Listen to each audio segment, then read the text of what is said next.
career on Vine? Like, how did you decide to pursue that? I started making videos online with my friends for fun, and all of a sudden they started getting millions of views. And the only place that you can really take talent and acting and all that is LA, so I took a chance and came to LA. And where'd you come to LA from? Boston, Massachusetts. Yeah, East Coast. East Coast boy. And how long have you been in LA now? I've lived in LA for 2 years. 2 years now. Yeah. All right, Rebecca? I moved to LA to get away from someone. I was living in New York and it wasn't going very well. I was modeling and that was a shit show. So my boyfriend at the time slept with my physical therapist. And when I found out, we were walking through Soho in New York, and I thought he was walking me to the Chanel boutique store. But he didn't. We walked straight through that street and ended up on Bleecker Street. And we were walking past a guitar store, I think Mac something. We went in and he bought me a miniature guitar. And he told me to move to LA. And he told me to talk on stage whilst strumming my toy guitar, so that's what I did. And it turned into a career. And for those of you who don't know, Rebecca does stand-up comedy all over town, and you can see her there with her guitar. Yeah. Stories about that boy. I actually came out here for grad school. I went to UCLA for grad school for acting. Euclid's in the house. And then after I graduated, I was just really doing a lot of theater. And that's how I actually get representation. And it was really challenging because although you go to grad school or you go to undergraduate, you really don't learn how to act for film, especially audition, which is a completely different craft in itself. And so it took me some years to really understand that medium. And I would say 10 years later, like, things started to happen. And so I feel like, I had to get it from the bottom. I mean, I hustled. And I just moved to New York for Daredevil, and I'm doing theater and everything all over again. So I just follow my passion. And what's it like being on, a Netflix show? It's so different now. People can binge watch a whole season, so you don't have to wait forever to see what happens. And it's a little bit more immediate with your fans because they can see everything so quickly. How is that compared versus, theater? You have that immediate response as well, but it's a very different scenario, obviously. I feel like for us, for working for Netflix and Marvel, you have no idea what the scripts are. Like, you don't even know what direction anything's going in, and they won't tell you nothing. So it's very, in terms of like creating character, I'm like, oh, okay, I know where my character's going, and I'll create like very specific points in terms of how to develop a character. And the next week I'm like, for real though? Seriously? Like, I did not know that this was going to happen. So I feel like unlike, TV and, actually film and theater, you actually get the script. And so I don't think it's too much different from Ballers or any other show. The difference is when we get done, it all comes out at the same time. I think it's filmed exactly the same way. Yeah. Jazmyn? So I moved to LA. I hate to say this because someone's gonna say, that was so quick. I moved to LA 5 years ago, and 2 years after moving, I booked Ballers. But I'll say after 200 auditions in those 2 years, I booked Ballers. But the reason that I moved to LA is I knew that if I was gonna be a serious actress, then I needed to be here to do it. And that's usually the advice that if I meet someone and they say, what advice would you give me? I would say, you need to move to LA. You have to be in it to actually do it. Like Jerry said, you just have to be in LA, so that's what I did. And where did you move from? I moved here I'm from San Francisco, but I moved Go Golden State Warriors. Okay, how about go 49ers? I'm a hometown girl. Okay, and the Giants. Okay, is there any other volleyball team that I'm missing? I moved here from Chicago, so I did the conservatory at Second City, and I was like, so I moved here from Chicago. So it was a big drastic difference. I made a big triangle of the United States and ended back in my home state. Great. Yes, Chirac. Okay, so when I was a senior in high school, I decided that I would get over my fear of singing and post a video on YouTube. And this was with no goal to become a singer, YouTuber, anything like that. It was simply to get over the fear. And so I put that out, and one thing led to another, and I met all these people in Colorado, that's where I'm from, who were doing the same thing that I was doing, but who had a following. And so I learned how to do everything. I learned how to film, how to edit, how to write songs, how to do social media. And about 3.5 years ago, we all decided to move to LA because you gotta be here. That's what everyone was saying, is you gotta be here. Because everyone's out here doing it. And I came here, and to be honest, I was miserable. The first year is always tough. The first couple of years were tough, yeah. I was right in Hollywood, and it just was, I think it's just toxic people, toxic environments, and but at the same time, my music career, my YouTube career were skyrocketing. So it's very bizarre. I was very unhappy, but I was doing really well. I don't know, about 1.5 years ago, I kind of had this realization where my career kind of changed. Yeah, I don't know, but it's been a crazy experience in LA. It's been a little backwards for me. And so now do you work out of the YouTube space? I have a bunch of times. That space is awesome. It's huge. And that collaboration, you said you moved with a bunch of other people that were starting on YouTube, and that's something that I've heard from a lot of YouTube and social media influencers that, building together across each other's platforms is really key. Absolutely, yeah. That's one of the most important things that you can do on YouTube is collaborate with people who make you better and who also have a following and who you just love, because then you guys all share each other's fan base, and also you make really great relationships, and that's kind of how everyone does it, yeah. So everyone came here from somewhere. Sometimes you get a local, very infrequently a local LA person, but everybody came here to follow their dream, which a lot of people do. And you guys can jump in now, you don't have to go in order, but was there ever a moment for each of you where you almost gave up? You said, that's it, I've had it, I'm done. Yesterday. Yeah, what was that moment, and I guess what made you keep going? I mean, I joke and I say yesterday, but anybody that really loves what they do and is an actress or actor knows that you hear no exponentially more than you will ever hear yes. You'll get 10 good yeses and 2,000 harsh no's. So in between the 10 yeses, there's a lot of no's. And so all the time I question, and I'm a regular on a show, and I have this career that's taking off, and still it is extremely hard. I was telling someone in the press line, once you reach a goal, your goal instantly changes. And so I reached my goal. I'm a series regular on a huge hit TV show. So now it comes, what's next? And so the what next, you have to work just as hard for the what's next as you did to get to where you were. And in the climbing of the mountain, there's always times that you just want to sit down or go back down. But when you're an artist, there's something that draws you to, it's like a moth to a flame. So I'll have a day that I'm like, I'm not doing it. I'll call my manager, I'll cry, I'll complain, I'll explain how hard it is to be a black woman in Hollywood, and she'll listen, and I'll go to sleep, and I'll wake up, and I'll have an audition in my inbox, and it's like all the frustration went away, and then I start all over again. And I think that's kind of what you have to do. You quit, you give up, and then you start again the next morning. And you even just mentioned, the difficulties, diversity in Hollywood, and you're the only female series regular both seasons, so congratulations on that.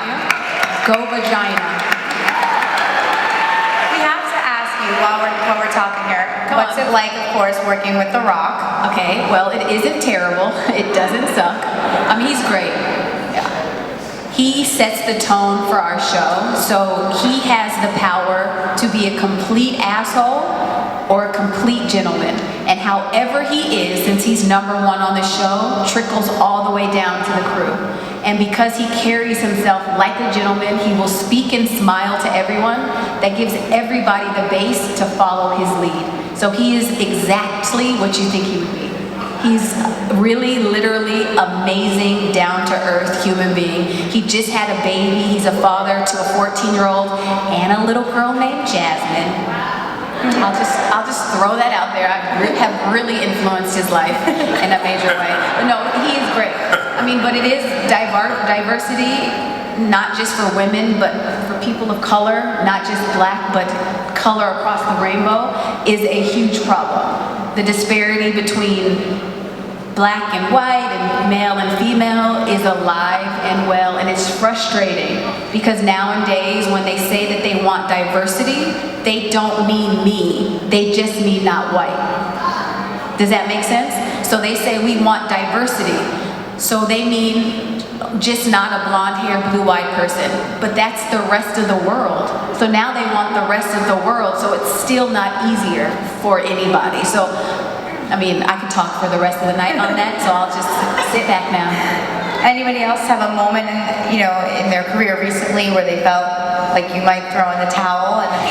I was doing so well for the first 4 years, but I had no purpose. I didn't know why I was there. Everything was just kind of given to me, and I'm very fortunate for that. But I didn't know like what I was there to do and who I was there to lead and what I was going to say. I didn't have anything to say.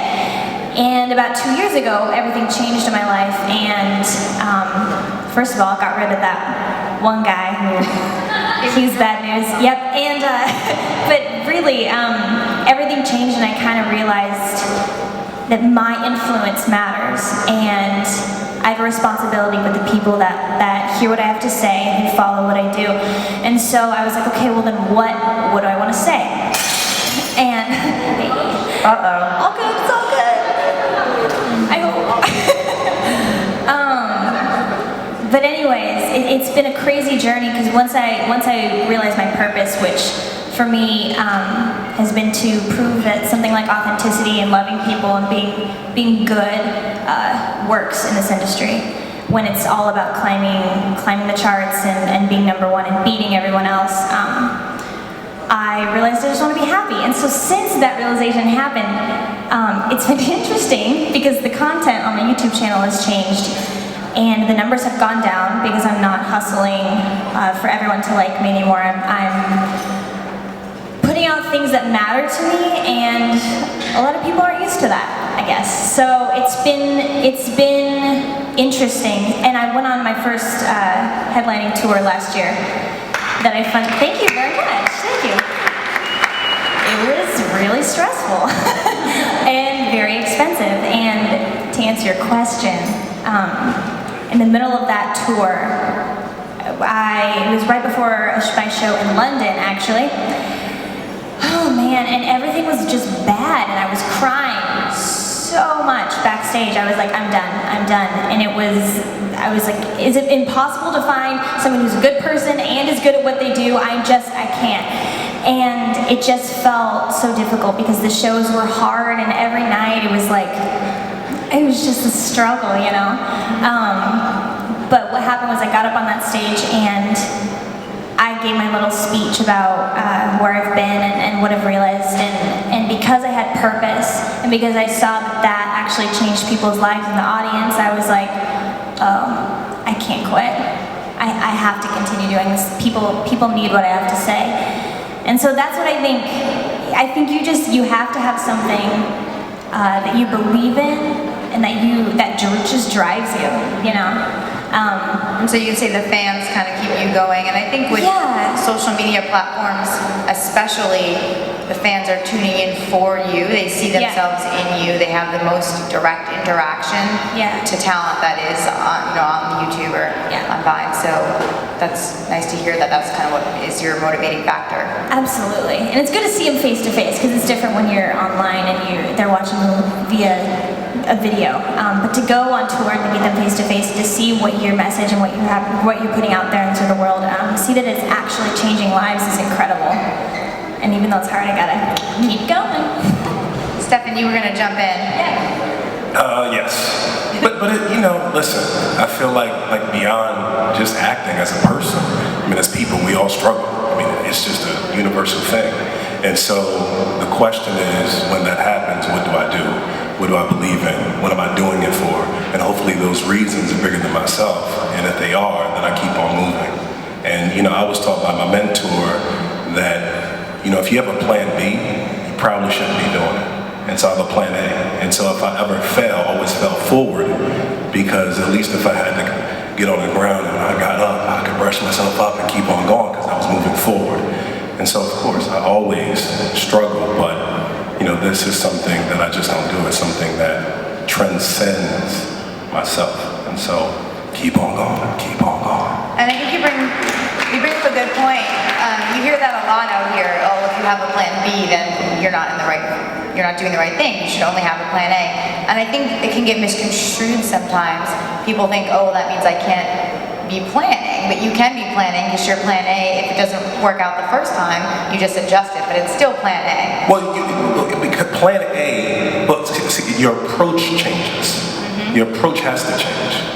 If you look at any successful person, approach has to be improvisation. And typically, whenever anybody needs something, their approach always changes. Because if you need money from your mom, and you're like, Mom, can you give me some money? She says no. You're like, Mom, can you give me some money? She says no. You're like, Mom, give me some money. You're changing actions. Because you want what you want. And so if you need He's now something, David Mamet. but if you really need something, you will change it. And I think if it doesn't change, it reveals that you really don't need it. You don't want it as much as you really think you do. Because you have to be willing to go and change different directions to achieve whatever it is that you're trying to go after. And that's in any profession, that's in any relationship, period. So I feel like when I'm not really adjusting to something, I have to really look at myself and say, do I really want it? And if I am, then what am I willing to sacrifice for it? I'm a series regular. Is that good enough? No, it's not good enough. It's just another point on the ladder. And then I have to ask myself, that's happened, but I desire different things. So what am I willing to give up? What am I willing to sacrifice to achieve something greater? And if I can't answer that question, I probably don't want it. Well, and I think a lot of the audience here, we have kind of a mix, people that work in the industry here, people that are thinking about getting in the industry. If you were to give advice to some of our audience, or advice to your younger self, a lot of you guys have been here a few years now working, if you could maybe each give yourself a couple words of advice, what would it be? Terry, you want to start? Don't fuck around. I fucked around a lot. Stop smoking weed, Jerry. Whoa. It comes from the earth. No, but I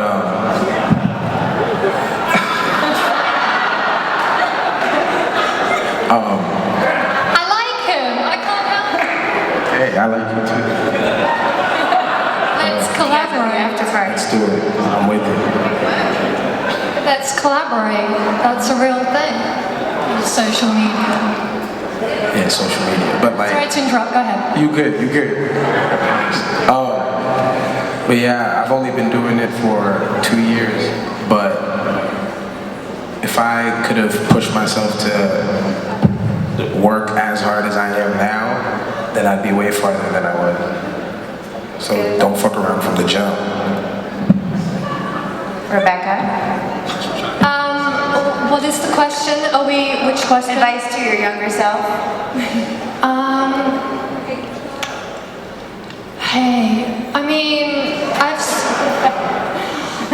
I would have said to myself, when it comes to working with accent coaches, maybe interview them like it's a job. Because I finally got to the most amazing accent coach, Lee Dillon. She works with Clive Owen, Juliet Lyons, everybody. But I had to work with some really bad ones who gave me incredibly bad habits. And I thought I could do an American accent, but I couldn't. spent $10,000 in the process, which is a loss of money, right? And you have to have an American accent to work. You have to. So yeah, I would have told myself to interview accent coaches, because even though they're all telling you the same thing, how people communicate sometimes, like, it doesn't make sense to you, you know? So that's what I have to say to my younger self. Yeah, I mean, there's a lot I would tell my younger self, but I can't remember right now. well, I think that's pretty applicable, like in this town, if you're taking it, whether it's an accent coach. Hey, I am young.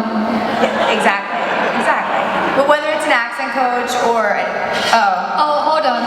This is a very good lesson I learned. final answer. So a couple of weeks ago, I fired my manager because he was asleep at the wheel, and I suddenly had this realization. All of the work I've ever got, it's through my contacts. There is something wrong here, you know? So I went and I had a meeting with the CEO and him, and it's fine if this gets back to him, I'm totally okay. And it was a very passive-aggressive meeting, and I realised that I should have trusted my gut around 4 or 5 months ago when I thought something is not right. So that is something that I would really encourage all young actors, is to listen to your gut, because you know when something doesn't feel right, you know? So I wasted 6 months basically in my career. I am currently interviewing managers. And $10,000, you said. So basically interview, but it's a good advice, because whether you're getting headshots or an acting coach or, you know, whatever you're doing, there's so many options in Hollywood, so many people that seem like they're going to help your career along, so it is good to kind of listen to your gut and interview people and see what's a good fit for you. And if Yeah, it's, because I mean, you're going to give them 10%, so you might as well have an agreement and know that it's okay to have a dialogue, because sometimes they don't like it when you ask questions and they change the subject when you say the word strategy. I'm a businesswoman, I don't know about you. You're a businesswoman. We're businessman, men, lady. I mean, this is a business. I'm an artist, but I'm not here to fuck around or work 3 times a year. I'm here so I can buy a fucking mortgage. You know, so I'm not gonna sit all pretty and shut up. If I send you an email, you have a good business week to respond, but if there's more of a communication lag, that's just rude.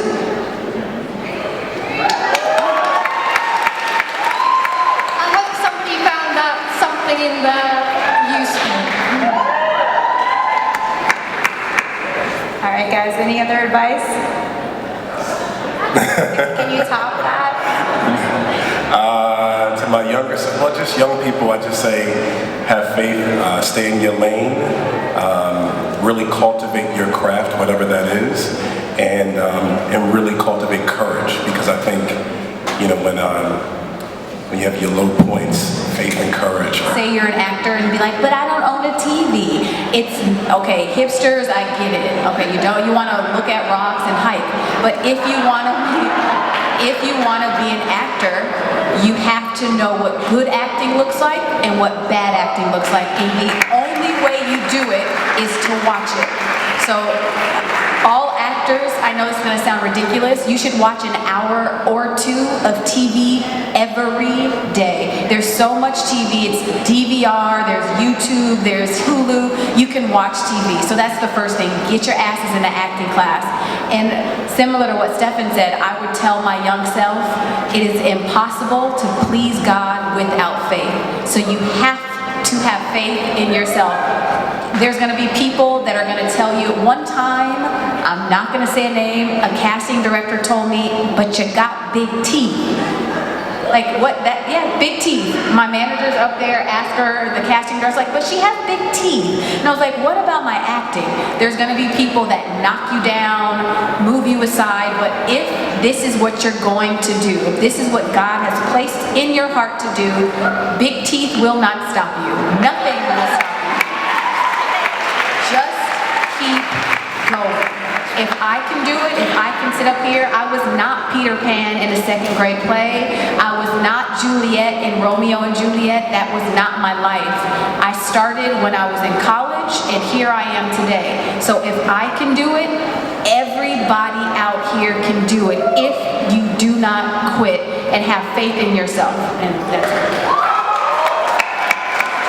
Jazmyn, one of the things you said about watching TV, it's like if you get called in for a casting director and you don't know the tone of the show or anything about the characters, I mean, you're at a disadvantage already, so it's part of your job. You know, this is the thing. There's so much TV. 10 years ago, every network did not have their own series. Now, legitimately, every network has a series. So it is impossible to keep up. So don't think you need to watch every show, but there is YouTube. I will watch 5 minutes of a show just to see the pace, the speed, if it's funny. Like Bones is a procedural, but it's a funny procedural. You have to know that before you go audition, because if you play it straight, Rick is gonna look at you and be like, you're never coming back because you wasted his time. But you can go watch it on Hulu, watch 10 minutes of it. So definitely, this is our craft. This is what we do. Singers sing, painters paint, actors should be watching theater, TV, plays, I don't care how you do it, just watch something. I mean, there's not a lot of movies out, so I can't say go watch movies in the theater because there's like 6, but you can definitely watch TV. Thanks, girl. Okay. There's so many things I could say to myself, my young self. First of all, dump that guy, he's a jerk. Second of all, if you are trying to have a career on YouTube or as a musician, that's what I do, authenticity works, and you don't need to hide behind a smile, because people can see through that, especially viewers on YouTube. The thing that I learned that was the most important for me is to just be real and honest. And sometimes it means showing parts of yourself that you don't necessarily like or think are very attractive, but people are going to see that and they're going to be inspired by that. They're going to be inspired by your vulnerability, your courage, and it's going to encourage them to do the same. And I think the smile and the cute bubbly girl from next door thing, a lot of people like it, but only for so long. It gets really annoying because it's like, well, does she have anything wrong with her? So I think just to be real and to not be afraid to show myself. Yeah, definitely that. Thank you. So I'm getting the offstage signals. I think we have to start wrapping this up, but I want to get some audience questions. And also, if you could tell everyone real quick where they can follow you or find you online, if you guys just want to say it real quick, and then we'll open it up for some audience questions. Alright, so you can follow me on YouTube, youtube.com/AlexG. If you want to follow me on Instagram or Twitter, it's at AlexGMusic7. And I also have a show coming up at April 15th, Hotel Cafe. Be there if you want. Alright. So this is going to be really hard. I'm at Jazmyn Simon everywhere. Just at Jazmyn Simon on Twitter, Instagram, Snapchat. Just regular old me. Take out your phone now. Do it, guys. Stephen Ryder, and you can find me on Instagram, Snapchat, Twitter, all that good stuff. I'll be at the Comedy Store 7 p.m. on the 30th in the main room. Otherwise, I have a website, thisisRebeccaReid.com, where you can see my videos and stuff. And then Instagram, Rebecca Reid Bird, B-I-R-D. I'm Jerry Purpdrank on everything. Every social media you can think of, I'm on it.